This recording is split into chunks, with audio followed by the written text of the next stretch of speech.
introducing Henry Naphtali Hirsch. Henry, we were here this evening for Ephraim Zurov's talk, and Renee, your wife, mentioned that you have a very personal story, a very personal history. You were on one of the last boats to leave Germany. We left August 15th, 1939 from Berlin.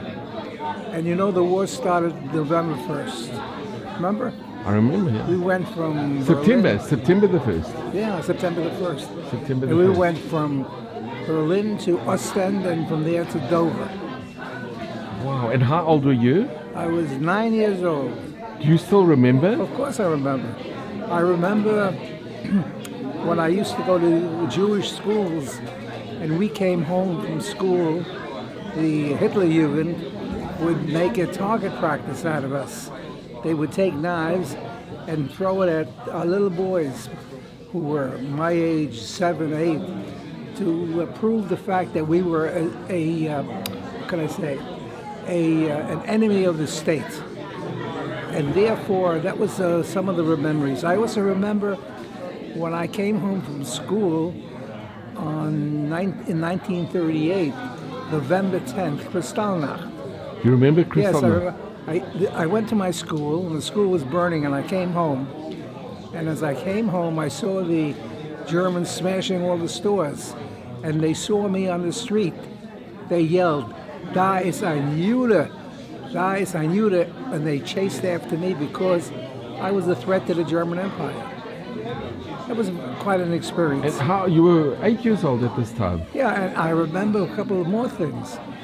When Friday night, there was a bar downstairs from where we lived. And you lived in Berlin? Berlin, on Landsberger Straße.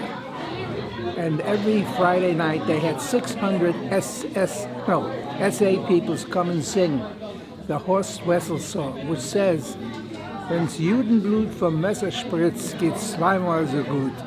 When Jewish blood drips from the knife, it's twice as good." Now, for a little boy to hear this every week, it affects you. Believe me, it affects you. And in addition, Hitler would talk every week, and what would he say? He says, "We are going to destroy the Jewish people in Europe. We are going to destroy them." That has a great effect upon you.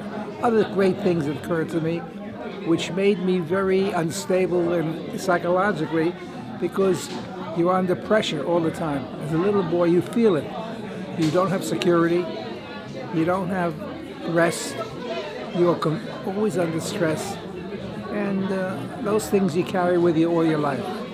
So even though we weren't in a camp, and we left Germany in '39, we have scars on our souls, our hearts, which nothing can erase. Anyway, just sharing some thoughts with you. Henry, was it very difficult to get permission to leave at this time, such a late day? My father got out in '38 because a friend of his was headed to Gestapo from the town we lived in. He told him, you have to get out, you're on the list. And he got him out in 2 days, he was gone. And then when he got to England, we had an affidavit to go to the United States, and my father was able to swing it, so we got permission to come to England. We were there a year and then on to America. Thank God. So, because your father was friendly with my father was a great German Jew. from the... My father's a great Jew. Well, what type of work did he do that he was friendly? Was it a childhood friend or... Was a childhood friend. Childhood friend. And this Gestapo friend of his actually saved his life and your whole family. He saved his life. He pulled him out.